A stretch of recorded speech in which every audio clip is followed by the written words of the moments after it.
성도여 이렇게 승리하라. 오늘 그 말씀으로 은혜를 나누고자 합니다. 오늘도 하나님의 은혜가 여러분과 가정에 있기를 예수 이름으로 축원합니다. 우리 기독교에서는 종교라고 하는 그러한 종교들과 좀 차이점을 두고 있습니다. 세상에서는 기독교도 종교라고 이야기하지만은 그러나 기독교 안에서는 만약에 기독교만 종교라는 말을 쓴다면 그냥 사용하겠지만은 다른 곳에서도 종교라는 말을 사용하고 있기 때문에 기독교에서는 기독교회라고 하는 말로 그거를 차이를 두고 있다는 것을 아셔야 됩니다. 종교 안에는 두 가지가 있는데 하나는 하등 종교가 있고 하나는 고등 종교가 있습니다.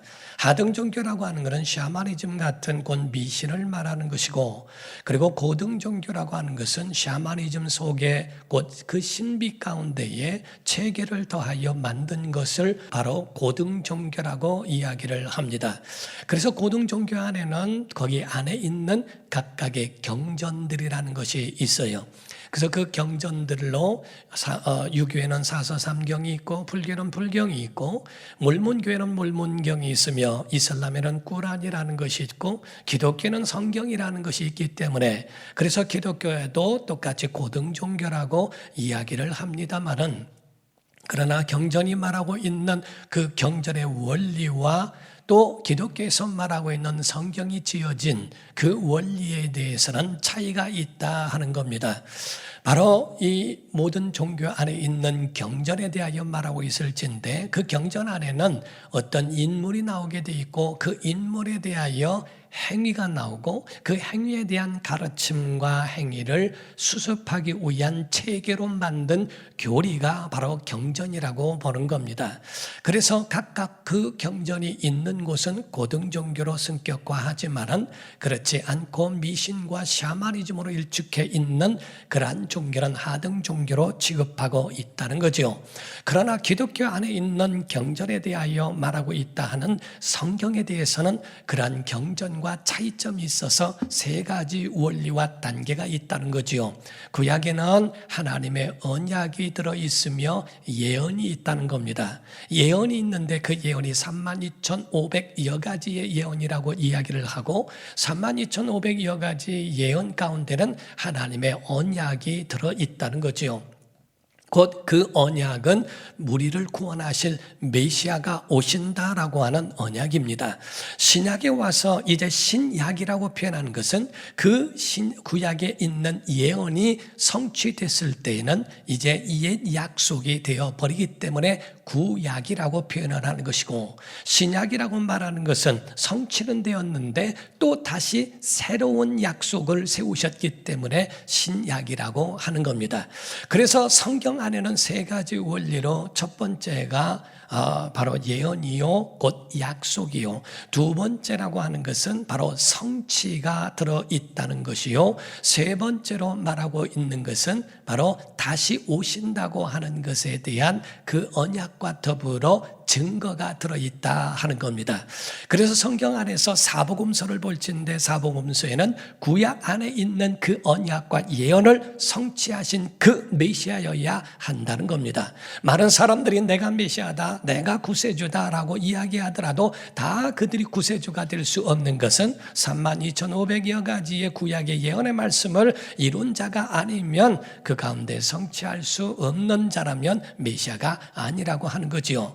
그러므로서 성경에는 예수 그리스도께서 메시아라고 하는 증거들을 말하고 있습니다. 요한복음 18장 31절 32절입니다. 빌라도가 이르되 너희가 그를 데려다가 너희 법대로 재판하라. 유대인들이 이르되 우리에게는 사람을 죽이는 권한이 없나이다 하니, 이는 예수께서 자기가 어떠한 죽음으로 죽을 것을 가리켜 하신 말씀을 응하게 하려 함이로라 라는 말씀을 합니다. 19장 23절 24절을 이어서 말씀합니다.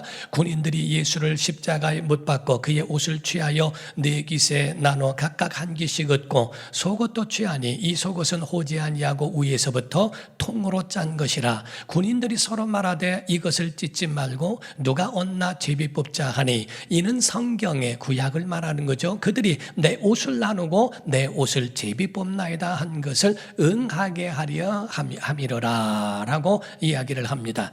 곧 이 말씀이 응해지는 것을 말하죠. 28절입니다. 그 후에 예수께서 모든 일이 이미 이루어진 줄 아시고 성경을 응하게 하려 하사 이르시되 내가 목마르다 하시니 라는 말씀을 하죠. 응한다. 33절부터 36절입니다. 예수께 이르러서는 이미 죽으신 것을 보고 십자가죠. 다리를 꺾지 아니하고 그중 한 군인이 창으로 옆구리를 찌르니 곧 피와 물이 나오더라. 이를 본 자가 증언하였으니 그 증언이 참이라. 그가 자기의 말하는 것이 참인 줄 알고 너희로 믿게 하려 함이니라. 이 일이 일어난 것은 그가 뼈가 하나도 꺾이지 아니하리라 한 성경을 응하게 하려 함이라 라고 말씀을 합니다. 더 많은 말씀들이 있는데 그 말씀들을 이것만 제가 추려서 말씀한 거죠. 성경 안에 있는 모든 태어난 태생, 베들레헴의 태생과 나사렛에서 이르게 한다는 말씀, 예수께서 하신 모든 처녀 몸에 나신 모든 것들이 다 예언들을 응하게 하려 함이라, 이루게 하려 하심이라 라고 하는 증거들을 말씀하고 있다는 사실입니다.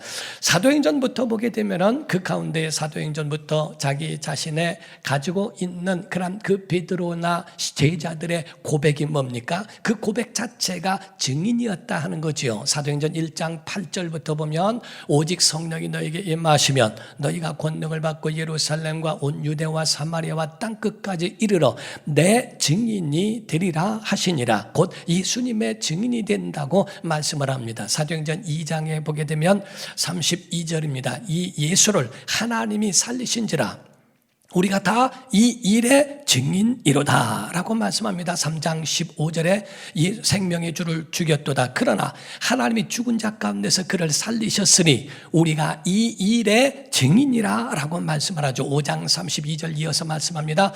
우리는 이 일의 증인이요 하나님이 자기에게 순종하는 사람들에게 주신 성령도 그러하니라 하더라 라고 말씀하죠.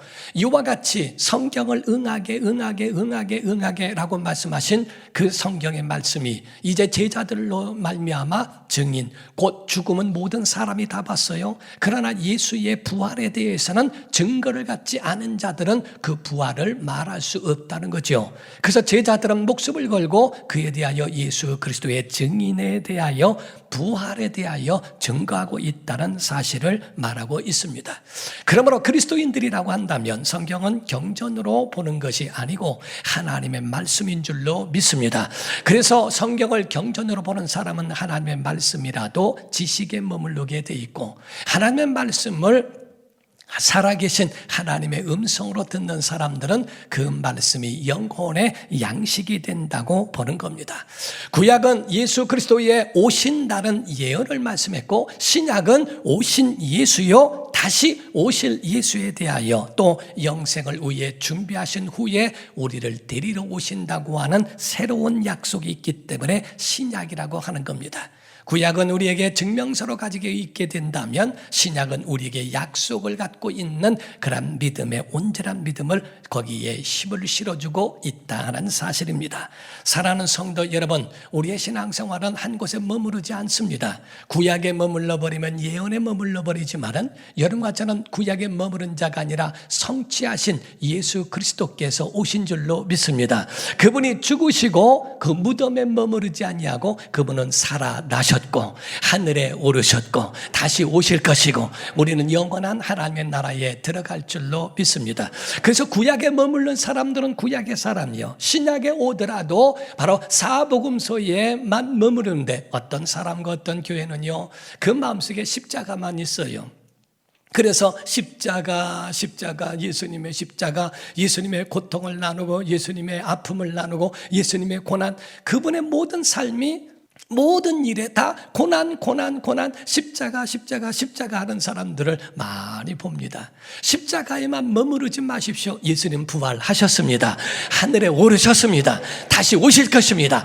그 약속을 사복음서에만 머무르는 것이 아니라 사도행전으로 가야 하고 교회로 가야 하고 그리고 요한계시록과 같이 새하늘과 새 땅에 우리가 들어간다고 하는 소망과 이런 믿음도 그 가운데 있어야 되는데 어떤 사람 사람은 십자가에만 머물러서 그 가운데 신앙생활하며 매일 예수님의 고난만 생각하며 살아가는 것은 그런 주님이 원하는 것은 아니라는 것을 여러분이 아셔야 됩니다.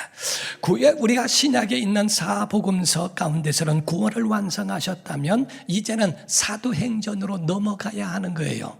지금 현 시대가 사도행전의 시대라고 여러분이 보셔야 한다는 거지요. 교회의 탄생의 시작이 있습니다. 그리고 큰 사역이 있죠. 이와 같이 교회의 탄생과 사역이 있는 그 가운데를 여러분이 보게 되면 그 모든 탄생 이후에 지금까지 교회는 박해와 함께 왔다 하는 사실입니다. 계속적으로 박해를 받아오면서 오늘날까지도 음으로 양으로 많은 박해를 받고 있어요. 심하고 극한 그런 박해도 있지만은 그러나 외부적인 박해가 작은 박해라도 교회와 함께 지금까지 왔다 하는 겁니다. 이런 교회의 박해는 영성과 상관이 없어요. 은혜와 상관이 없어요. 은혜를 받아도 박해는 받고요. 영성이 아주 그 안에 충만해도 박해는 우리에게 언제든지 공격 준비를 하고 있는 사자와 같다는 것도 여러분이 아셔야 한다는 겁니다. 사랑하는 성도 여러분, 왜 그런 박해가 과연 있을까? 교회가 잘못된 게 뭐 있다고? 교회가 세상에 뭐 잘못한 게 뭐 있다고 그렇게 교회를 박해하며 이와 같이 공격을 할까라고 하는 것, 이유가 성경 안에 들어 있습니다. 그 이유는 딱 하나밖에 없어요. 요한복음 17장을 보게 되면 9절부터 먼저 봅니다. 예수께서 기도하시는 내용이에요. 내가 그들을 위하여, 곧 교회를 말합니다. 제자들과 주님을 따르는 자들을 말합니다. 그들을 위하여 비옵나니 내가 비옵는 것은 세상을 위함이 아니요 내게 주신 자들을 위함이니이다. 그들은 아버지의 것이로소이다. 11절입니다. 나는 세상에 더 있지 아니하오나 교회는 그들은 세상에 있사옵고 나는 아버지께로 가옵나니 거룩하신 아버지여 내게 주신 아버지의 이름으로 그들을 보존하사, 예수 이름으로 교회를 보존하사 우리와 같이 그들도 하나가 되게 하옵소서라는 기도를 하십니다. 13절부터 17절은 마무리에 대한 아주 핵심적인 말씀을 하고 있어요. 지금 내가 아버지께로 가오니, 내가 세상에서 이 말을 하옵는 것은 그들로 내 기쁨을 그들 안에 충만히 가지게 하려 함이니이다. 내가 아버지의 말씀을 그들에게 주었사오매 세상이 그들을 미워합니다. 이는 내가 세상에 속하지 아니함 같이 그들도 세상에 속하지 아니함으로 인함이니이다. 내가 비옵는 것은 그들을 세상에서 데려가기를 위함이 아니요 다만 악에 빠지지 않게 보존하기를 위함이니이다. 내가 세상에 속하지 아니함 같이 그들도 세상에 속하지 아니하였사옵나이다. 그들을 진리로 거룩하게 하옵소서. 아버지의 말씀은 진리니이다 라고 말씀을 합니다. 곧 미운 오리 새끼라고 하는 것처럼 오리가 똑같이 오리여야 되는데 출중한 백조가 그 가운데 함께 있는 것이 그 마음에 시기가 나고 질투가 나고 속이 상하는 겁니다. 곧 이 땅에 하나님의 사람들이 세상과 섞이지 않고 하늘에 속해버리니까 세상은 거기에 속하지 아니한 교회를 박해하고 미워하고 시기하기에 이르렀다 하는 거지요. 그러므로 여러분이 사도행전을 보게 될진데 사도행전 안에는 좋은 일들만 기록한 것이 아니라 사탄의 많은 시험과 고난과 핍박도 함께 겸하여 가고 있다는 걸 아십니까? 1장과 2장을 보게 되면 하나님의 주님의 약속이 있고 기도하다가 2장에 가서는 성령을 받으며 교회의 시작이 됩니다.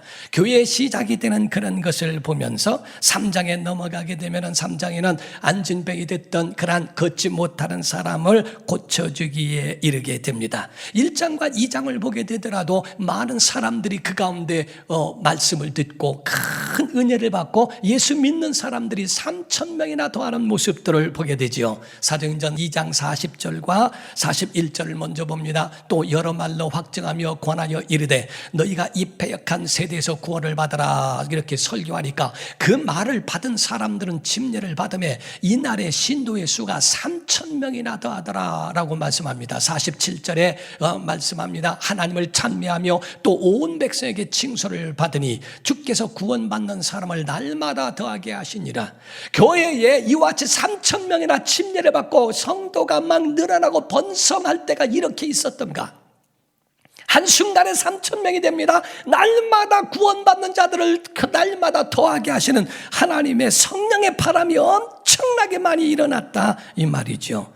그런데 3장에 나면서부터 안진병이 된 사람을 걷게 하였고 고쳐주었건만 그 가운데의 사도들이 이제 그때부터 박해를 받기 시작합니다. 4장에 넘어가게 되면 사도들이 투옥을 하게 되죠. 1절부터 4절을 보면요, 사도들이 백성에게 말할 때에 제사장들과 성전 맡은 자와 사두개인들이 이르러 예수 안에 죽은 자의 부활이 있다고 백성을 가르치고 전함을 싫어했다고 되어 있어요. 그들을 잡음에 날이 이미 저물었으므로 이튿날까지 가두었으나, 자, 가두었죠. 말씀을 들은 사람 중에 믿는 자가 많으니 남자의 수만 해도 약 5,000명이나 되었대요. 가두고 그를 박해하고 막 억누르고 억압하는 가운데 있어도 3,000명이 그 가운데에 변화되지를 않나 5,000명이 하나님 앞에 나오지. 이와 같은 엄청난 일들이 세상에 어디 있습니까? 어마어마한 일들이 일어나게 되는 걸 봅니다. 우리가 6장에 보게 되면요, 교회가 부흥되다 보니까 감당이 안 돼요. 7 안수집사를 세웁니다. 그래서 7 안수집사를 세워서 그 예루살렘 교회를 행정을 담당하게 만들어 놓는 것을 보게 되죠. 그런데 말에 가니까 6장 말에 가니까 스데반이라는 사람이 또 잡혀가기에 이르고 7장에 넘어가면 스데반은 순교를 당하기에 이릅니다. 8장에 넘어간 다음에는 큰 박해가 일어나는 모습도 보게 됩니다. 우리가 이 가운데에 보게 되면요, 먼저는 사도행전 5장 14절부터 16절을 먼저 보면요, 믿고 죽기로 나오는 자가 더 많으니 남자의 큰무리더라. 심지어 병든 사람을 메고 거리에 나가 침대와 요 위에 두이고 베드로가 지날 때에 혹 그의 그림자라도 누구에게 덮일까 바라고 예루살렘 부근에 수많은 사람들도 모여 병든 사람과 더러운 귀신에게 괴로움받는 사람을 데리고 와서 다 나음을 얻었다고 되어 있어요. 그런데 17절부터 20절을 보면요, 대제사장과 그와 함께 있는 사람, 즉 사두개인의 당파가 다 마음에 시기가 가득하여 일어나서 사도들을 잡아다가 또 두 번째 구금을 합니다. 옥에 가두었습니다. 주의 사자가 밤에 옥문을 열고 끌어내어 이르되 가서 성전에 서서 이 생명의 말씀을 다 백성에게 말하라 라고 이야기를 하죠. 그 가운데 나오는 그런 역사가 있죠. 항상 그와 같이 번영도 있고 갇히기도 하고 또한 천사가 끌어내기도 하고 이와 같은 어마어마한 그런 사건들이 계속해서 일어나게 되었더라 하는 거죠. 신유의 역사도 일어나고 옥에 갇히는 일도 있습니다.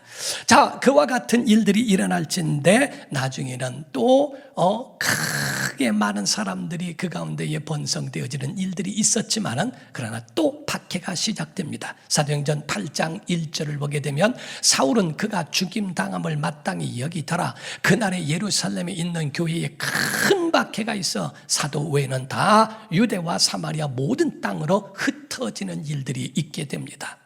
8장에 그렇게 됐는데 9장에 넘어가게 되면요, 9장에는 이 사울이라고 하는 청년이 변화가 되어 사도 바울이 이르게 되는 시작의 변화가 일어나는 것을 보게 되지 않습니까?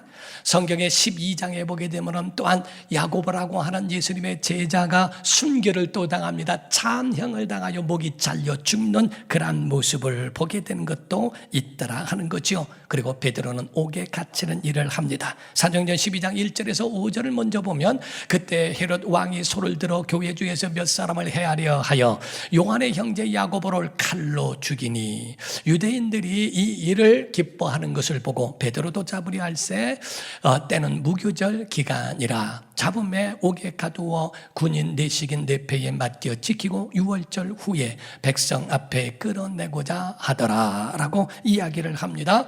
이에 베드로는 옥에 갇혔지만 교회는 그를 위하여 간절히 하나님 앞에 기도하는 내용을 봅니다. 6절 7절까지 또 이어서 봅니다.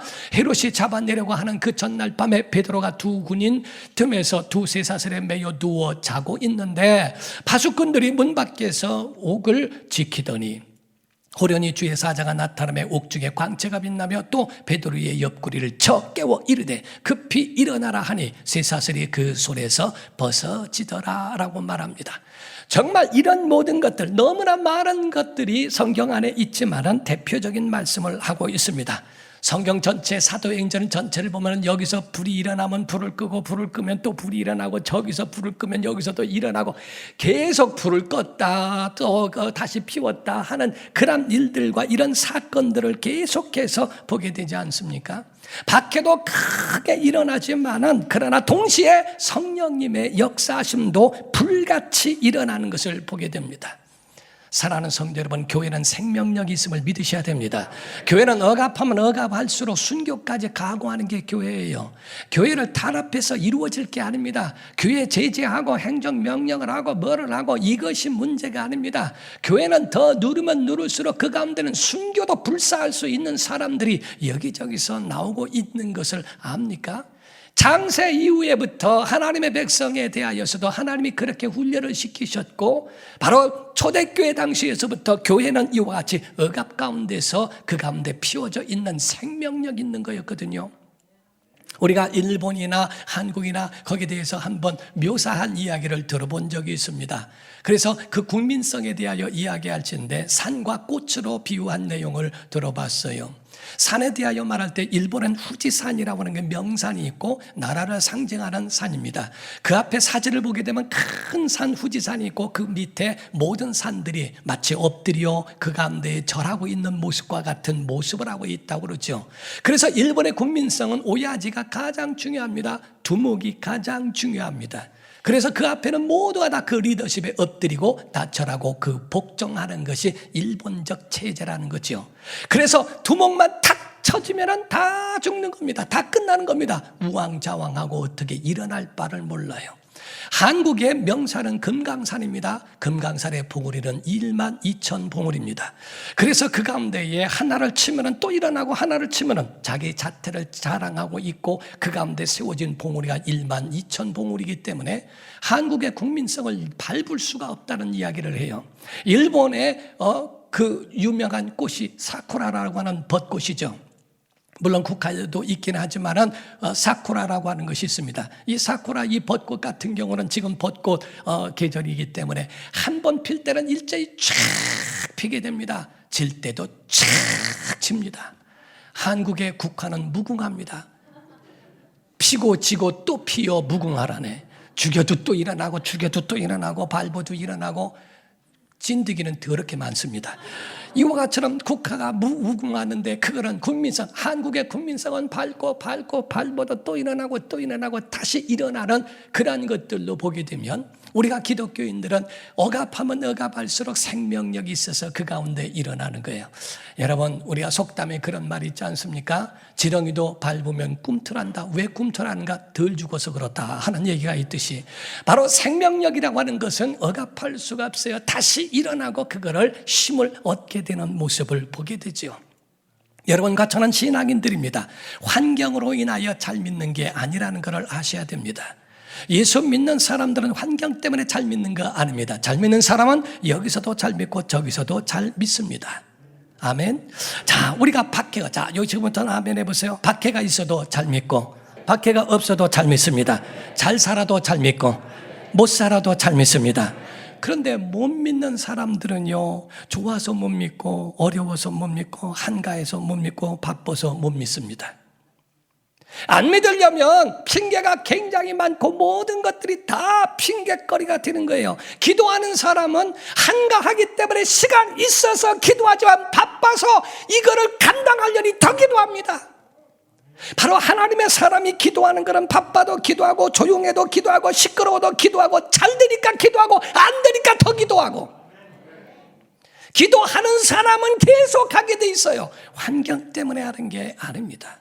높낮이와 이런 것들의 차이는 있다 할지라도 그 가운데의 본질을 잃어버리지 않는 믿음의 사람들, 우리가 옛날에 그런 얘기를 해줘. 공부 못하는 사람들, 공부 잘하는 사람들은 어떤 환경이든지 다 공부를 합니다. 가난해도 하고 돈 있어도 하고 잘돼도 하고 자기를 위하여 하는 것은 꾸준히 하지만 공부 못하는 사람은 돈 많으면 돈 쓰느라고 못하고 돈 없으면 받쳐주지 못해서 못하고, 아버지 어머니가 가르쳐주려고 하면 간섭해서 더 못하고 반항심에 못하고, 아버지 어머니가 실력이 안 되고 도와주질 못하면 도와주지 못해서 못하고, 못하려면 못하는 거에 대한 핑계가 여러 가지 그 이유들이 많이 있어요.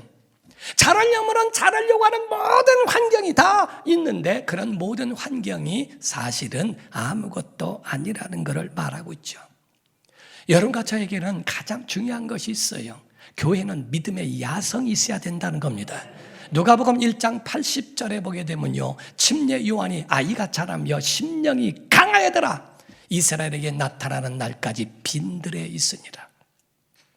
그의 사역지가 빈들이요, 어렸을 적부터 키만 자란 것이 아니라 아이가 자라며 심령이 강해진 것처럼 믿음의 사람이라면 우리 속에 믿음의 야성이 우리 안에 같이 성장하고 있어야 된다는 것을 우리에게 말하는 겁니다. 처음이 어렵지 해보면 어렵지 않습니다. 시험도 처음 나가는 것이 어렵지 계속해서 그거를 하게 되면 단련되게 돼 있고 그것을 다 담력을 얻고 이겨내게 돼 있는 것을 보게 되더라는 거죠. 믿음의 사람들은 은혜만 가지고는 부족합니다. 믿음 충만, 은혜 충만, 성령 충만만 가지고는 부족합니다. 진짜 믿음의 사람에게 중요한 것이 있는데 그 중요한 것은 바로 박해와 고난과 아픔과 상처, 이것을 이겨내지 않으면 결단코 성장하지 않는다는 거예요. 우리끼리 기뻐하고 즐거워하고 할렐루야 아주 모든 걸 같이 즐거워합니다. 기뻐합니다. 은혜 충만, 믿음 충만, 말씀 충만, 성령 충만, 이것 가지고는 역사가 일어나질 않아요. 은혜 받은 한쪽에서는 받은 은혜를 가지고 세상을 향하여 내가 세상을 이기리라 움직일 때 역사가 일어나게 돼 있는 겁니다. 믿음의 야성이 과연 우리 영혼에 있는가? 우리 심령 가운데 정말 하나님의 능력을 받았다면 세상을 이겨야 되는데 보면은 다 가짜 같아요. 깨면은 다 깨져버리는, 아무것도 아니고 힘없이 넘어가 버리는 영혼들, 심령들이 얼마나 많습니까? 우리가 쉽게 말한다면 작은 소리에 놀라고 작은 소리에 두려워하고 작은 소리만 들어도 그 가운데에 팍팍 넘어지는 사람. 믿음의 사람에는 작은 것 가지고 그것 가지고 흔들려서는 안 된다는 거예요. 사도행전을 보게 되면 전부가 사건들로 하나는 박해, 하나는 능력, 하나는 박해, 하나는 능력, 계속 그것이 함께 움직이고 있다는 걸 아십니까? 믿음의 야성이에요. 하나님의 사도들, 하나님의 사람들, 아니 그들에게 이와 같이 힘들게 만들 이유가 뭐 있을까라고 생각할 수 있죠. 우리가 핸드폰을 충전을 합니다. 충전한 핸드폰을 그냥 두고 있으면 충전만 가지고 무슨 일이 일어납니까? 그걸 전화하고 그것으로 사람들을 위로하고 격려하고 많은 자기의 비즈니스의 모든 일들을 전화를 통하여 하지 않습니까? 예배 가운데 은혜 충전만 시킨 것 가지고는 아무런 은혜의 역사가 일어나질 않아요. 여러분이 어떻게 사용하고 어떻게 그거를 활용하느냐, 이것이 굉장히 중요하다 이거죠. 내게 능력 주시는 자 안에서 내가 모든 것을 할 수 있느니라 하고 여러분이 그런 믿음의 고백에 대한 믿음의 야성이 우리 속에 있느냐 하는 겁니다. 에베소서 6장 14절에서 17절을 보면 그런즉 서서 진리로 너희 허리띠를 띠고 의의 호심경을 붙이고 평안의 복음이 준비한 것으로 실을 신고 모든 것 위에 믿음의 방패를 가지고 이로써 능히 악한 자의 모든 불화살을 소멸하고 구원의 투구와 성령의 검 곧 하나님의 말씀을 가져라 라고 되어 있죠. 예배 가운데 믿음으로 여러분 자신을 무장하기를 주 이름으로 축원합니다. 믿음으로 여러분 영혼을 무장하고 세상을 이겨야 한다는 거예요. 은혜 받은 것을 나눌 줄 알아야 한다는 겁니다. 작은 것에 넘어지고 시험 들지 마십시오. 작은 것에 바람소리 듣고 그것 때문에 여러분 마음을 그것 때문에 착잡하게 만들고 행할 필요가 없어요. 우리가 믿음의 사람이 신앙생활 잘하려면요, 적어도 마귀는 두려워하지 말라는 겁니다. 세상을 두려워하지 말라는 겁니다. 오면 받는 것이고 오면 이겨내면 되는 것이지. 왜? 우리에게 능력 주시는 부분이 있기 때문에. 성도가 형통하면요, 형통한 것을 시기하는 자가 마귀입니다. 여러분이 잘되는 것을 시기하고 기뻐하고 행복한 것을 시기합니다. 그래서 번성의 시기가 왔다 그래서 그걸 그냥 두지 않습니다. 마귀는 모든 그때의 박해를 준비하고 있어요. 그래서 넘어뜨리려고 우리를 공격해 온다고 하는 거지요.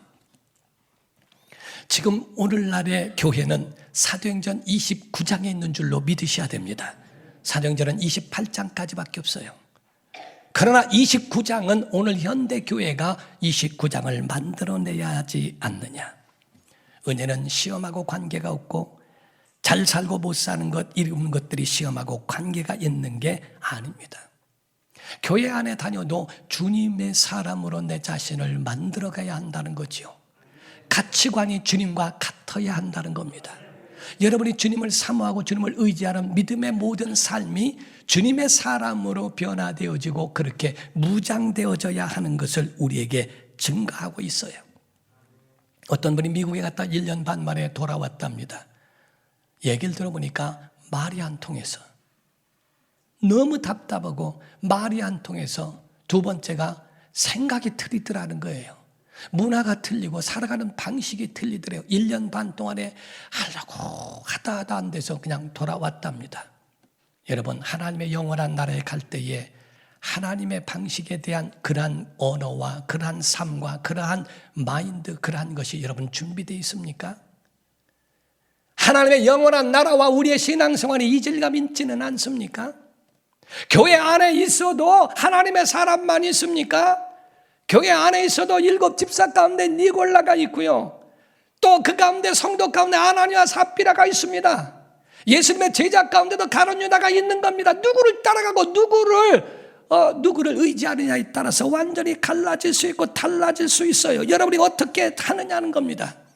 성경은 우리에게 말씀하기를 이와 같이 믿음으로 사랑하는 사람들이 연약한 믿음을 우리에게 용납하지 않고 있다는 사실이요. 공통점은요, 그러한 사람들의 공통점은 다른 게 아닙니다. 디모데전서 4장 1절과 2절이 잘 말씀하고 있는데요. 그러나 성령이 밝히 말씀하시기를 후일에 어떤 사람들이 믿음에서 떠나, 왜? 교회에서 이루어지는 거죠. 그래서 디모데에게 사도 바울이 편지하는 내용입니다. 믿음에서 떠나 미혹하는 영과 귀신의 가르침을 따르는 자들도 있다는 겁니다.